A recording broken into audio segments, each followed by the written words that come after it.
Hey, you made it. Welcome to the Because I Can Live podcast. I feel like today's podcast episode is like a big, bright gift with a red bow on it. And as you start opening it, the expression on your face is just going to be absolutely priceless. That is how I feel like today's podcast episode is going to relate to you. So before I tell you who the guest is, were you ever a waitress?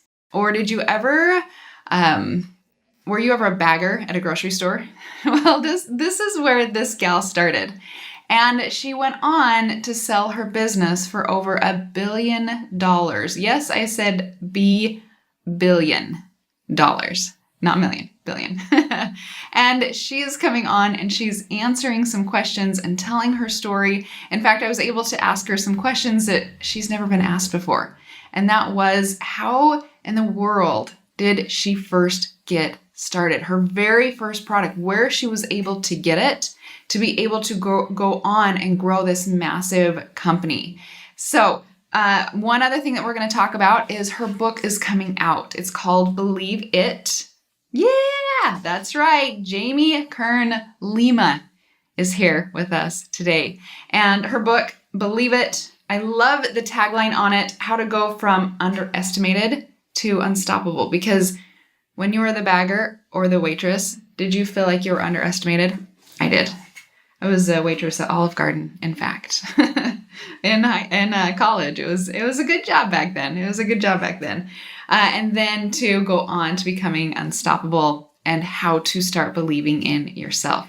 Go get this book. And I have been digging into it, and I can tell you right now, it's going to be one of my top reads for 2021. So go out there and get it. All right, you ready to dive into today's podcast episode? On your mark, get set, let's go.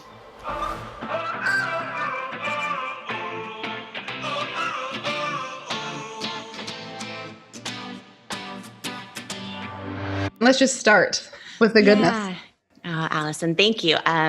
I'm so happy to be here with you. That's the first thing. Thank you so much. So my name is Jamie Kern Lima, and I am a mama of two now, and a wife and a friend, all those things. Probably most well known for founding a company called It Cosmetics that I started. Good. Yeah, thank you. Yeah, I started it in my living room, close to no money, and it's been a long journey. In the last decade, we grew it to over 1,000 employees, and wow. Just as of this year, actually, it's become the largest luxury makeup company in the country. Which is wild. And to get through this process of, years and years of rejection and no money and all of the experts and retailers I hoped would believe in us, not believing in us, and kind of going through that journey that, is a tough one. I think so many of us go through. And, so my story is really one of thinking I was in my dream job that I've wanted to do my whole life. Wait, and then having what was that dream job? Because I remember the job at Denny's. Was it a waitress? Oh yeah, I was a waitress at Denny's. That wasn't the dream job. I just want to clarify. Although I'm so grateful for it. Oh my gosh, Allison, I've been a waitress at Denny's and bagged groceries at a Safeway, which is a grocery store, put shopping carts in. I've had all the jobs. But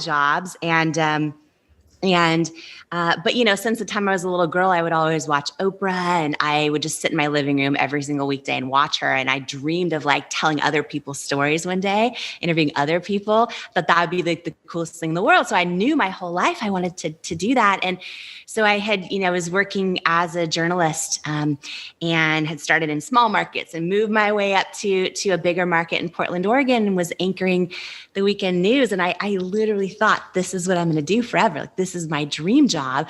And then I had this big setback happen to me. And I thought it was devastating. I thought I got a hereditary skin condition, started developing called rosacea, which there's no cure for. And for me, it got really, really severe, the flare-ups. And so, for anyone listening right now, if you're not familiar with rosacea, like if you imagine, like I would touch my cheeks and it would feel like sandpaper with big bumps everywhere that were bright red. So I would be anchoring the news and hear in my earpiece from the producer, there's something on your face, wipe it off. There's something on your face, you need to wipe. And I knew, and I'd be live on television, and I knew, and they were trying to have my back, of course, but I knew like, there's nothing I can wipe off. Like, it's just that it's the makeup breaking up on my skin, and my gosh. and the redness would pour through. And so it started the season of growing self-doubt and thoughts like, oh my gosh, am I gonna get fired?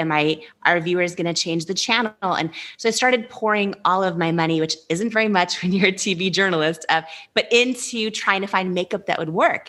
I never really honestly paid much attention to makeup in the past because I just thought, oh, I'll buy whatever and it just looks good and whatever. And I didn't realize if you don't have perfect skin, it's actually difficult to find stuff that works. And so I started this whole kind of mission where I would try everything in the drugstores and the department stores and that the pro makeup artists used, and literally nothing would work. And I had this big realization. It was one of those like moments in life that I thought was this huge setback. But really it was like a setup for what was part of what I was supposed to do. And I think sometimes when we're in these seasons of challenges, when we stay in faith, when we listen to that voice inside, which it's hard to do at the time, right? Because what happened for me was I had this moment where I knew, oh, wow, if I can figure out like how to start a beauty company, which I knew nobody in beauty, I had no connections and almost no money. If I can figure out how to start this and create a product that actually works, it'll help me, but it would probably help so many other people out there that probably just like me, given up on makeup altogether, that can't find something that works for them. And two things happened in this journey. I started doing my homework and my research and trying to figure out, is this even possible? And I had this big epiphany, right? And I know a lot of times, a lot of thought leaders out there talk about finding your why and your mission and how important that is even for a goal or a company or anything else.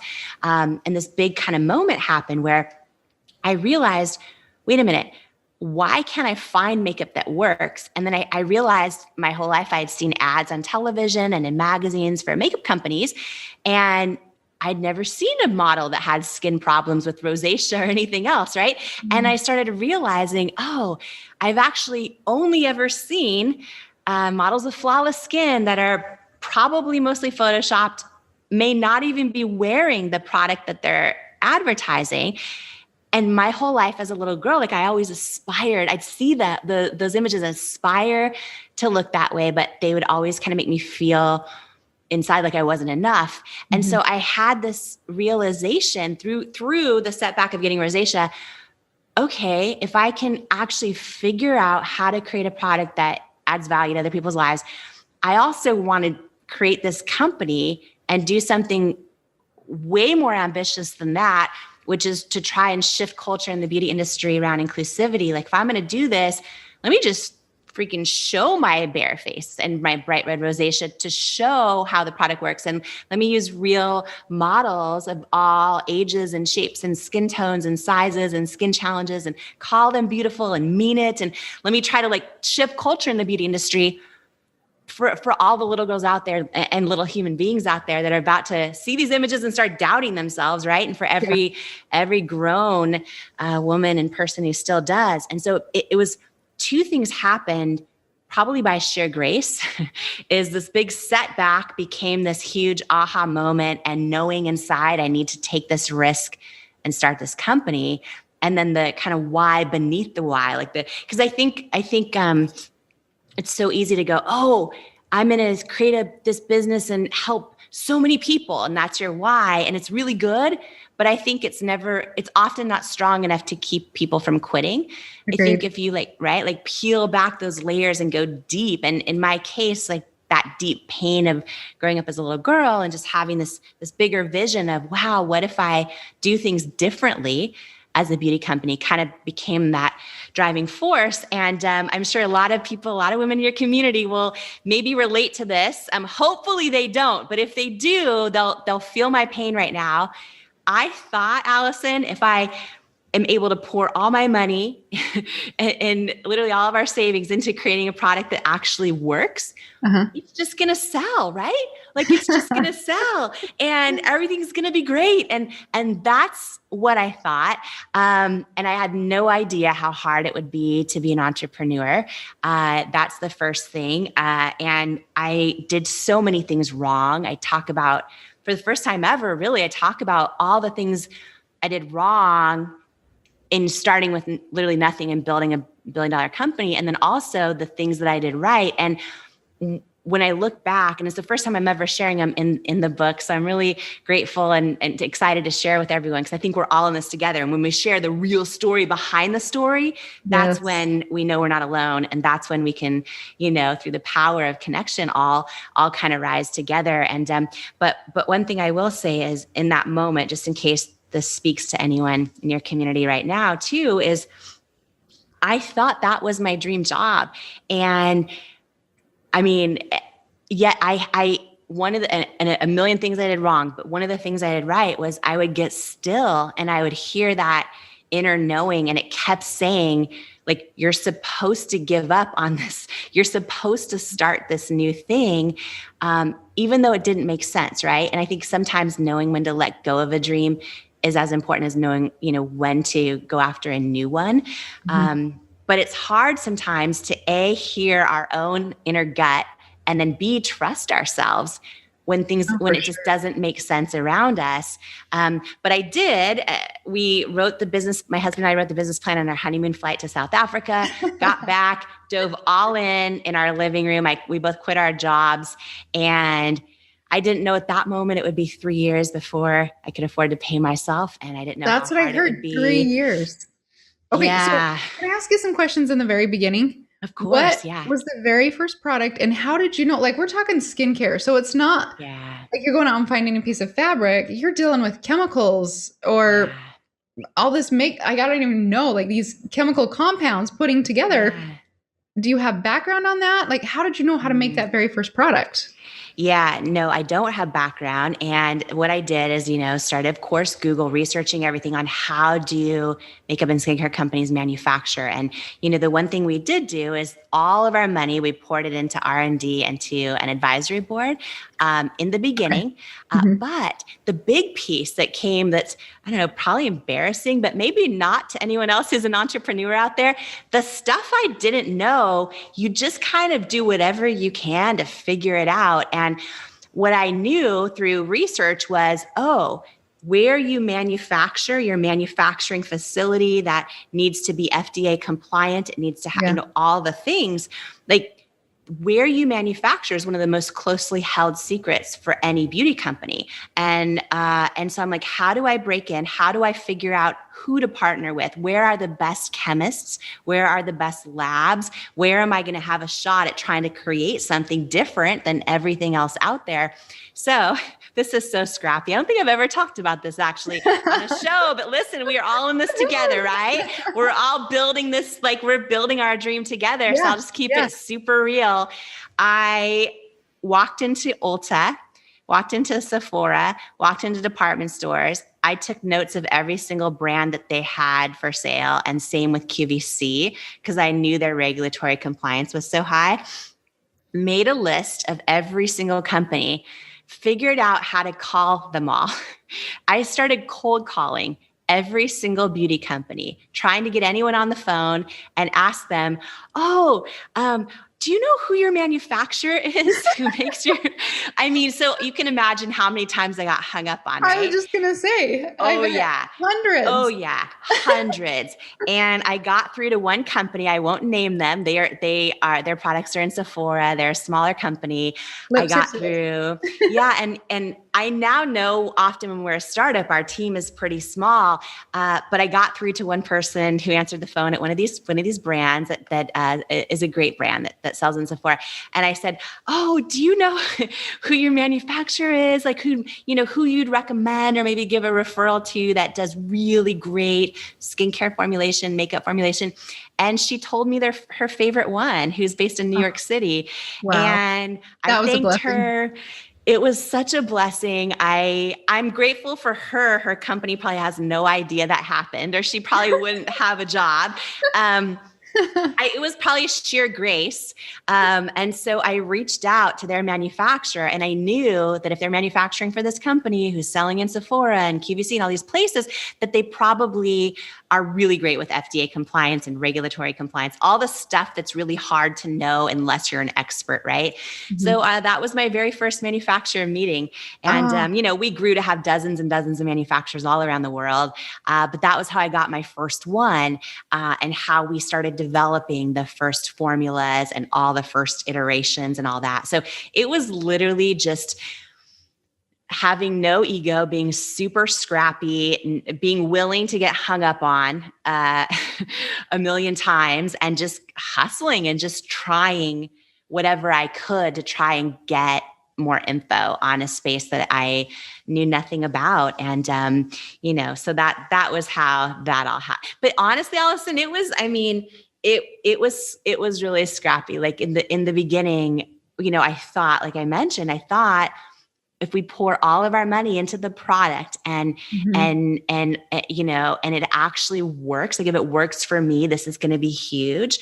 And it's crazy to say this, but the power of what you share for your community is so massive. And I learned that lesson the hard way. And what I mean by that is our very first, hit product was our Bye Bye Under Eye Concealer. And now sitting here, I can say, oh, we've sold millions and millions and millions of units of it.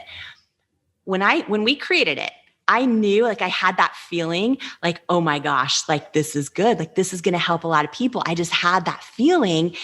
I love the name. That, like I had literally prayed over the name and prayed over the copy, right? And Bye Bye Under Eye came to me and all these things. And I was like, the stars will align. This is going to be huge. That product did not sell for 3 years. Oh, right? For 3 years. And my goodness. The reason why is nobody knew it existed. Do you know what I mean? Totally. And it was this crazy, which is why one of the millions of reasons why, by the way, that I am such a huge fan of yours and just all the value you give to women, to entrepreneurs, et cetera, because these are things that are like huge lessons that I had to learn the hard way. And I knew what I had was good. I knew it. I believed it, right? Yet nobody knew about it. And when you don't have money and you don't have a rock solid marketing plan and all that, it's really hard. And, what I thought was, okay, this is so good that I'm going to take it to Sephora. I'm going to send it to Sephora and Ulta Beauty and the department stores and QVC. And like, they're going to freak out because it's good. And then everything's just going to work. And that's not what happened. And this, this all started in 2008. So this was really right when YouTube was starting around that couple year window, but nobody was showing their bare face. All you ever saw anywhere was flawless models. And so what started happening is I would eventually get meetings at QVC, on phone calls with QVC, meetings in person at Sephora and Ulta and department stores. Every single meeting was a no. We don't believe. How did you deal with that? Because in your book, you talk about the constant 3 years of not selling this product that you prayed about. How did you keep that going and not just say, all right, I'm done. I'm just going to go back to broadcasting. I found the makeup so they won't whisper in my ear. I'm just going to go back. How did you overcome that? Because that's a real hard thing to get through. Yes. And I feel like rejection in all forms, right, is basically saying to us, you're not enough, you're not the right fit, that kind of thing. I feel like figuring out how to, and really honestly, why I wrote this book is two things. I think that when you Google my story, all you ever see is like, oh, Denny's waitress to $1 billion entrepreneur. And people think that it was easy or that, yeah, it's cool, right? But that's me. But the real story in the book that is 95% stuff I've never shared because what I realized is it's the stuff that matters, right? Because my real story is going from a girl who didn't believe in herself to learning how to believe in herself and how to handle rejection. And what do you do when someone tells you you're not the right fit? And what do you do when you have this dream, but it's not getting traction anywhere? And what do you do when your friends and family are like, we love you, but are you sure this is what you're supposed to be doing? Like, have you got any sales yet? Are you like, what is this? Are you right? Like, and all of a sudden, all that noise around you starts to like take over to the point where you can't even hear your own instincts anymore. And what do you do when that happens? And to me, that all of the lessons around that is why I wrote Believe It, because that to me is the difference between talking ourselves out of our own truth, staying in our comfort zones, having it start to chip away at our soul, or learning how to turn down the volume on all that stuff and actually be okay with rejection, be okay saying, oh, I'm resilient. I'm going to get back up because my why is bigger than this. And because every time I check in with my own gut, it tells me I'm supposed to be doing this. So I'm going to trust that instead of experts I'm putting on a pedestal who are telling me I'm not the right fit. And I'm going to keep going because I feel, Allison, like so many people, and it's no fault of their own. It's just, we hear so many other people's opinions around us. And I feel like our brain takes over and says things to ourselves like, okay, I thought this was a good idea, but there's no data that shows it is. And experts that know what they're doing say that I'm not the right fit and I'm not right for their stores or for their customers. And so many of us end up literally never becoming the person we're born to be because we let all that stuff take over. And that is why I wrote this book for anybody who is going through that, who is facing that, who wants to learn like, how do I turn down the volume on self-doubt, and how do I learn to literally hear my own gut, trust myself, go from not believing myself to believing in myself? Because that's what I had to do on this journey. And what happened, to your point, I mean, I would send sample after sample after sample to all the stores. There was one meeting at Sephora that I finally got and I thought was the biggest deal ever. And I'll never forget, I was in there pitching my heart out. And I felt like their whole team was for me, actually, except this one person who was the head buyer at the time.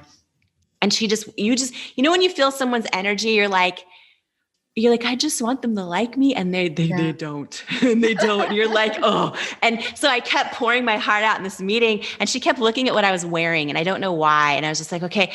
And I was saying, I really think if this were to get in the hands of your customers, like, it'd be life-changing and all that. And people are starting to spread the buzz online. And I remember she literally cut me off in this boardroom and she said, if people were talking about your product, I'd be hearing about it, and I'm not. And it was this no. And I remember knowing she wasn't for me, right?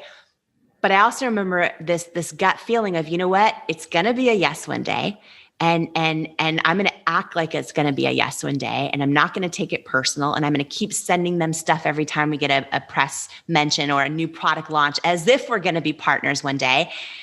From that meeting forward, it was another 6 years of no's from Sephora before we finally got a yes. Right. Wow. So these things can take, but I talk about how I turned every single no into a yes over time. And sometimes it's hard because there were rejections that really felt personal, right? We had a situation where, we were down to close to no money, and I got an inbound from a private equity company that's huge and amazing. And I was so excited, and they loved our product, and they're like, this is great. And, we'd love to meet.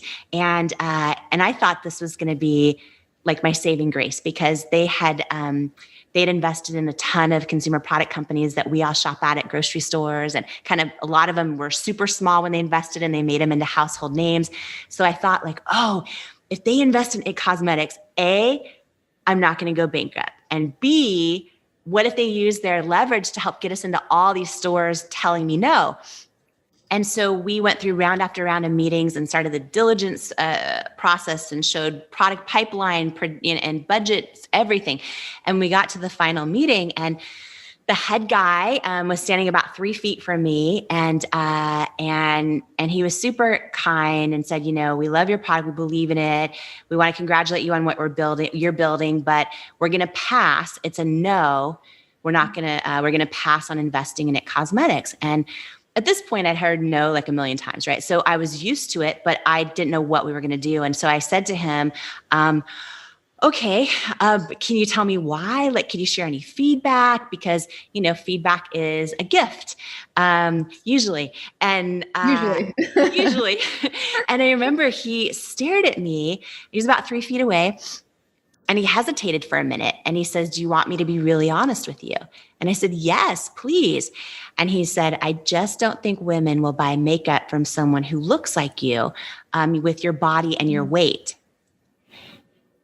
And I remember this, like, first of all, I felt this lifetime of body doubt and God doubt, like body doubt and self-doubt rather, flood my whole body at once. I remember praying in that moment. I was like, God, like, and I had this feel while he was saying this. I remember it was like his lips were moving in slow motion.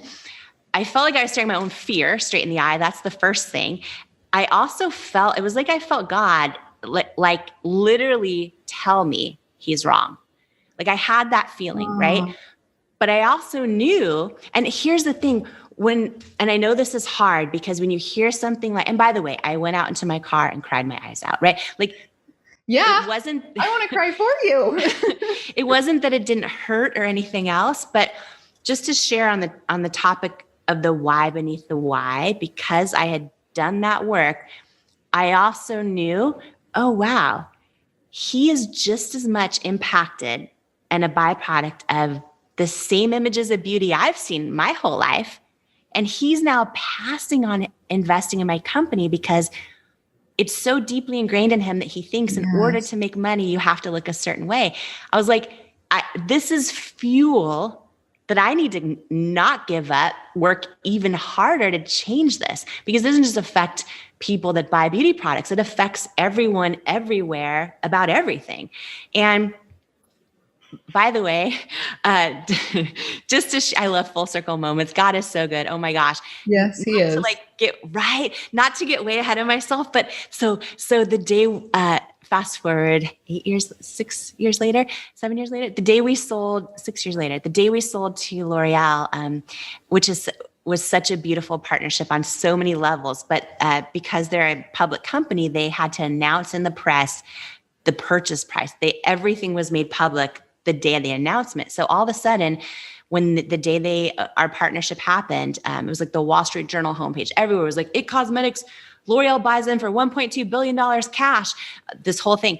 And I got an email from that potential investor, congratulating me, saying that he was wrong, saying he wishes me all the best. But here's the thing is like, had he actually invested, it would have ended up being the most successful investment in his firm's history. But the other thing was, and this is where I believe that there's this famous saying, rejection is also God's protection, right? Oh, I haven't heard that one before. Is that good? And it's crazy because when I look back at it, I'm like, oh, if he had said yes to me, I was so desperate. We had no money. I probably would have sold him the majority of the company for almost nothing because I didn't know how we were going to stay in business. Because he didn't believe at the time, and because so many other people didn't, so many other rejections happened along the way, by the time we actually sold to L'Oreal, we were still the largest shareholders. So it's like, right? So it's like all of these moments, even though and even though they are often painful and they suck and they feel unfair and they feel personal, and we go and cry our eyes out in our car or overnight or all night or many nights in the case of some of the rejections I went through. I think I really believe and everyone will call this different things, right? For me, I call it staying in faith. For me, how I hear God is I tune into my gut, and that's how I hear him. For other people, they'll call it the universe. They'll call it that internal knowing. But I think no matter where we're at on our journey, for me, the most important thing is learning how to turn down the volume and all the noise around us that we can so easily confuse as our own gut feeling, our own instinct, or has a second guessing ourself, or not even being able to hear our own gut, and again, that's self-doubt, our own inner critic, our own lack of success all around us, rejections, other people's opinions, all those things. And just learning how, despite all that stuff, to just get still and hear, like, am I supposed to be doing this? Am I on the right track? Even though the experts are telling me one thing, like, is this really what, but it doesn't feel right in my gut. Am I supposed to be doing this? And that was literally I think the biggest differentiator, in making the decision to not quit every time I got knocked down, and making the decision that, it will be a yes from QVC one day, even though for 3 years now they've told me no, and that I'm not, literally, quote unquote, not the right fit for them or their customers. Getting still and learning how to hear yourself and trust yourself, no matter what your situation, I think is the most important thing.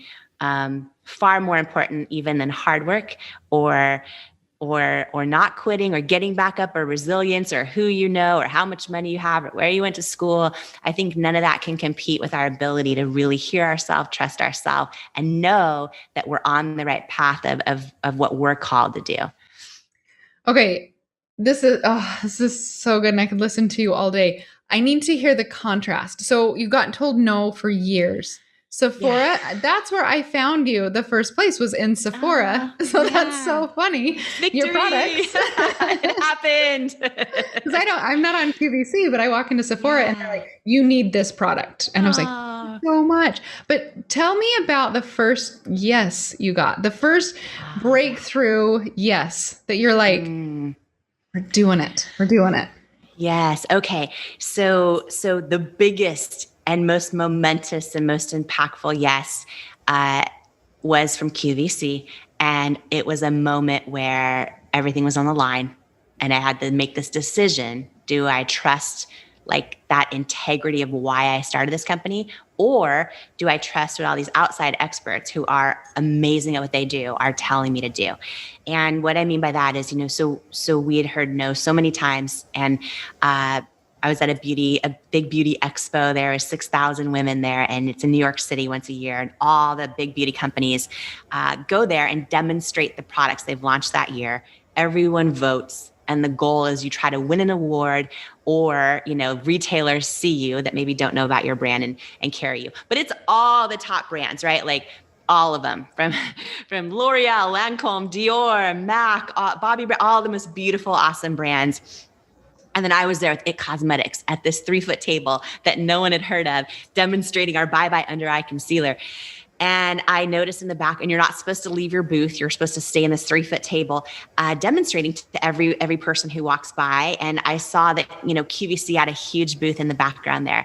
And I kept trying to sneak away and get over to their booth and meet their buyer. So I was so distracted trying to focus on, okay, what am I going to say? This is my one shot in person, because I'd never had an in-person meeting with them.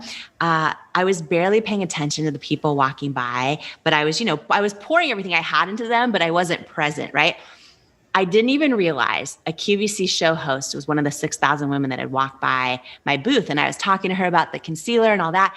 Meanwhile, I sneak away. I go out to the QVC booth. I meet the buyer. I'm like, hello, I'm Jamie Kern-Lima, founder of IT Cosmetics. And, this whole thing. I was probably a hot mess. Who knows? But I was praying for the right words to say. And the buyer was super kind. She gave me her card. I didn't know. And she's like, well, let's set up a meeting sometime. And I didn't know, if she meant it, but I was like, okay. And I walked away. I go back to my 3-foot table, and then a short while later, maybe an hour later, a woman named Lisa Mason came up to me and she says, I want to introduce myself to you. I'm a QVC show host. She had been a show host for 17 years.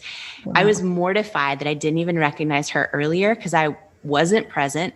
And I was like, oh, nice to meet you. And she says, I want to let you know, I think your concealer is fantastic. And I just went up to our head buyer and I told her, I think our QVC gals at home need this concealer. And I looked at her, Allison, and literally tears start streaming down my face. And I think I scared the crap out of her because she's like, oh, sugar. I have no, because she doesn't control who gets on. She's like, and I was like, thank you. And I was like, because literally, I didn't know what we were going to do.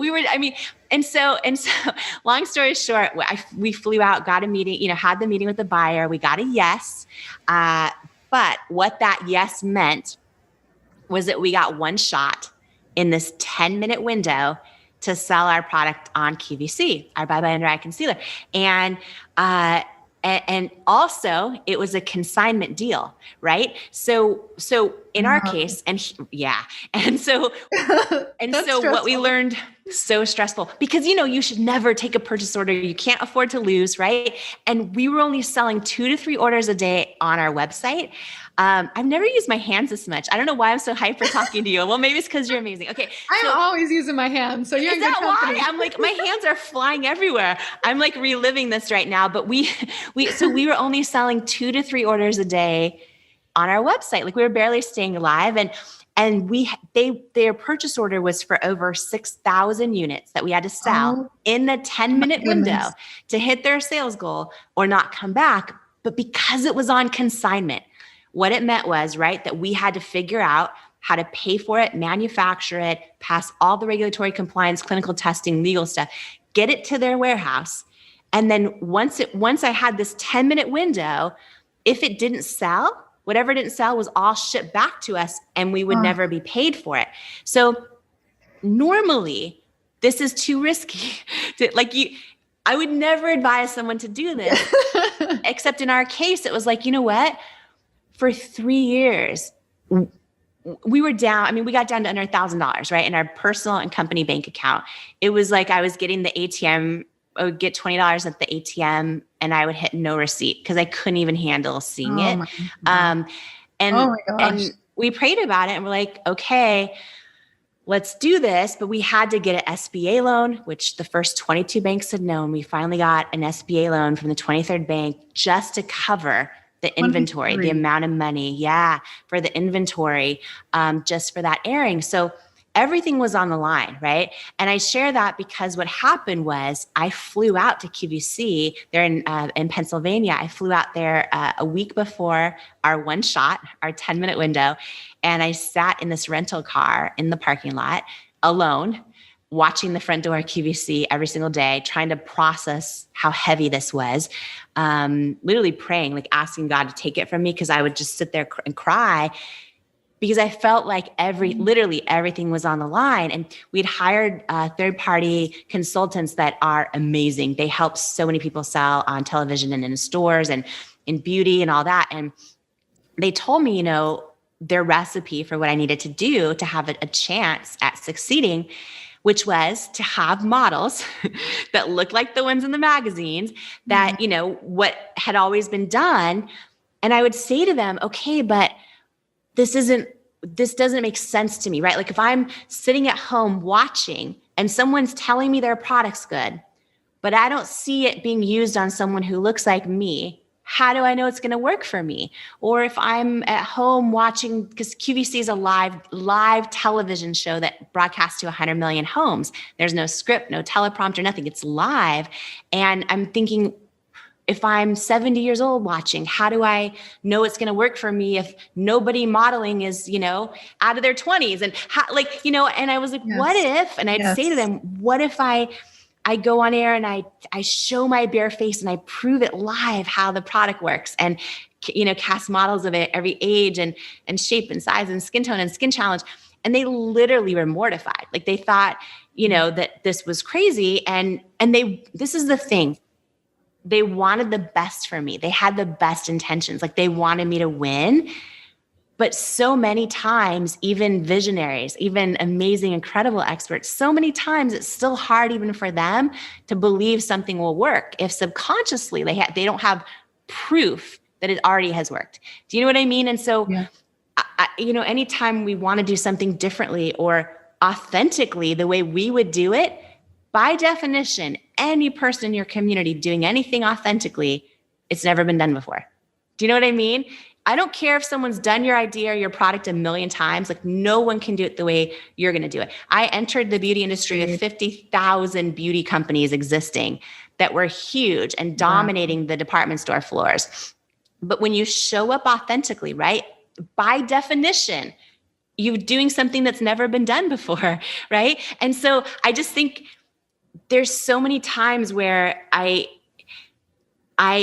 had to like put my own gut on a pedestal instead of the stores and the buyers and the experts and that were, because I always thought, like, I always put them on a pedestal, like, you know what I mean? And so it's hard. They're the experts, right? They're the experts. Yeah. And with proven, a lot of times these stores are incredible. They've launched so many beautiful brands and it's hard and it doesn't make sense when people are saying to you, you're not the right fit. And I just think that, if I had learned that lesson sooner, that when you're doing something novel or that's never been done before, that's so fully authentic that it just hasn't, that it's really hard for other people to believe it will be successful because they haven't seen it be successful before.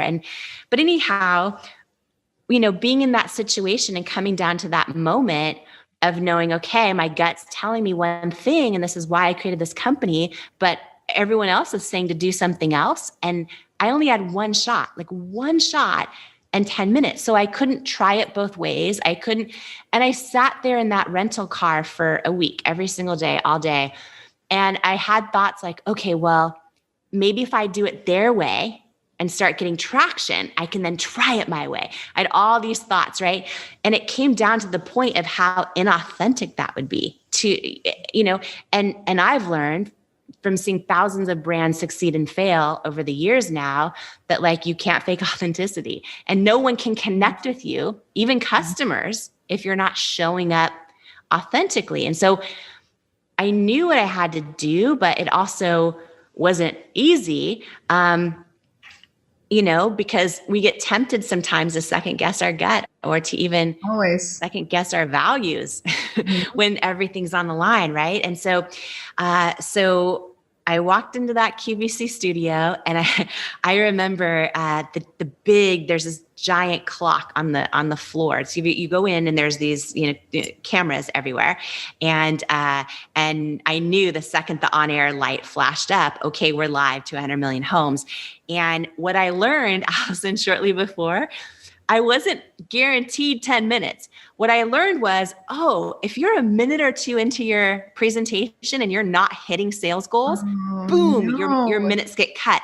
So like, imagine, this is your one shot and you're going live, you're a minute or two in and your clock jumps from 8 minutes to 2 minutes left instantly. And in your head, you just lost, $150,000, whatever the math is, right? And the pressure. And so the moment this was all happening, they paired me with the same host who came up to me that day. The one that was calling you sugar? Yes. And I remember the 10-minute clock started and it was like 9:59, 9:58, and I was like, and I remember like sweat everywhere. I was wearing double Spanx, hoping it absorbed the sweat from going through my dress. And I wasn't nervous for TV. It was just everything was on the line. Yeah. I tried to do this demonstration with on my wrist, but it was shaking so much that the host covered for me. But I remember the moment my bright red bare face before shot came up on national television, and we walked over to our models, and they looked like every real person and had every real skin challenge and size and shape and skin tone. And I went one by one and called them beautiful models and meant it. And it was I remember it was like a minute left. And I remember the host was like, the deep shade is almost sold out. And the tan shade, we're down to 200 units. I'm like, and then I remember at the 10-minute mark, the big sold out sign came up across the screen. And I literally just started crying, like sobbing. And yeah. And I remember they cut, and I don't know, they went to like Vitamix or Dyson Vacuum or iPhone or something. They cut to and then my husband comes running through the double doors of the studio, and I'm like sobbing, and I'm like, real women have spoken. And he's like, we're not going bankrupt. And that one airing turned into 5 that year, and then 101 the next year, and then over 250 airings a year. And I did like over 1,000 of them myself on QVC Live. And we built to the largest beauty brand in QVC's history. And it is right now at this moment to this day. I only share that because it was 3 years of them saying no, and you're not the right fit. And you know what I mean? And so I just think, in summary, no one can tell you you're not the right fit. You need to believe it. Exactly. Yes, exactly. Okay. So, this is so much goodness. Where do people find the book? Where do they find you? Tell us the big thing that you have that's open right now for everybody to jump into. Oh, I'm excited. This is such a big moment. Thank you for letting me share this moment with you, by the way, in your community. Thank you for having this available for us. Oh my goodness. Well, such a blessing. It's, this is, it's really like the best work I've ever done in my life. So, and I'm donating all the proceeds. I'm literally just doing this because I really believe, like, if I can save anybody nights of crying themselves asleep, time, money, or most importantly, self-doubt, that's like the biggest victory. So, so the book is called Believe It. And I'm so excited that, and by the way, we're in launch time now. So we're doing a big celebration that for anyone that picks up the book, and you can grab it anywhere that books are sold. So Amazon, Barnes & Noble, Target, indie bookstores, BAM, all those places. If you pick it up anywhere, fun. And then you go to BelieveIt.com. So the book's name is Believe It. If you go to BelieveIt.com and you just enter your order number from wherever you got it from, you get a bunch of free stuff just in celebration of this launch timing. So I did my first ever course called Becoming Unstoppable, How to Overcome the Things Holding You Back. And also, so you get that for free just as a celebration. And also there's it's a 90 plus page. So good. Thank you. Well, this is fun. Like, we're all in this together. And, my hope and prayer is that this book isn't for me. Like, it's for, every person on their own journey who wants to go from not believing to believing in themselves and the power that is them and trusting themselves. And yes, there's a 90-page workbook on how to implement all the lessons from the book into your real life. So that's for free too on the BelieveIt.com. So yeah, it's a fun time. It's a fun time. Heart of an angel to donate it all. Like, thank you. Thank you. Thank you for being light and sharing and going back to the very, very beginnings where so many entrepreneurs get stuck in the no. And then how you got your first formulation of a product. I really thought that maybe you were trying to like mix vats of chemicals in your kitchen. Oh, that would be a hot mess. I can barely do like the boxed cake and the box, like, you know what I mean? That would be, no, it was just like, it was a totally, that's hustling too though, but this was just a different, that story, I'll probably be embarrassed for sharing it, but you know what? It's not about me. Like, we are all, those things are how we know we're not alone. You know what I mean? And I also share a lot of embarrassing stuff in this book, actually, for the first time ever. But at the end of the day, like, when we do it, we're all so much more powerful, because we know, like, oh yeah, okay, I got this. Well, thank you so much. Everybody go to BelieveIt.com. If you're not following Jamie on Instagram, like, go do it right now. I'll put all the links down in the show notes. Big hugs to you, Jamie. Thank you for doing this and sharing with us. You're such a blessing. Thank you so much. You are too. Thank you. All right. After I listened to that podcast episode with Jamie, I feel like I can go out there, put my Superwoman cape on, and go and conquer the world. Oh, that was so good. I hope you loved that as much as I did. Okay. You ready for the top 10 takeaways? Let's dive into it. We're going to start at 10. And then work our way all the way down to number 1. Let me know. Let me know if these are your favorite too. All right, here we go. Number 10, setbacks are your set-ups. Number 9, find the why beneath the why, because that is the thing that becomes the driving force for you to keep moving forward. Number 8, I love how she talked about sharing the real story behind the actual story. Number 5, did you notice how she said that her business ideas came in a very informal situation? I think a lot of times we feel like we have to be in a room that's quiet with a whiteboard. No, business creation can come at very unique places. Number 6, one yes can change everything, but sometimes you need to hear 99 no's before you get to that one yes. Number 5, your products don't sell if no one knows about it. Number 4, learn to turn down the noise before it drowns out what your instinct is telling you to do. Number 3, it will be a yes one day. Believe that it will be a yes. Number 2, rejection is God's protection. That leads us to number 1 is you can't fake authenticity. All right, go grab Jamie's book, Believe It. It's out. Let's help her sell. Let's help her to get to New York Times bestseller. I think everyone needs to hear her story.